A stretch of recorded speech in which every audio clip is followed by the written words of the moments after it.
আমার স্বরচিত কবিতাটির নাম নির্বাচন। লিখেছি আমি সৈয়দ আসলাম হোসেন।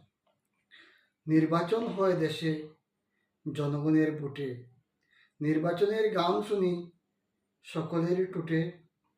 নির্বাচনের চেয়ারম্যান হয়, কেউ হয় মেম্বার, ডাক্তাররা ভোটে যায় বন্ধ করে চেম্বার। নির্বাচনে কেউ খুঁজে কোথার পেছে লড়াই, কেউ আবার জিততে পেরে করে কত বড়াই। নির্বাচনে মার্কা পেয়ে সভা করেন রোজ, প্রার্থীরা সব ঘরে গিয়ে ভোটার করেন খোঁজ। নির্বাচনে লড়াই করে কারো যায় যান, নির্বাচনে ফেল করিলে কারো যায় মান। নির্বাচন করার আশায় সেবা করেন কেহ, সেবার নেশায় কেহ দেন মন প্রাণ দেহ।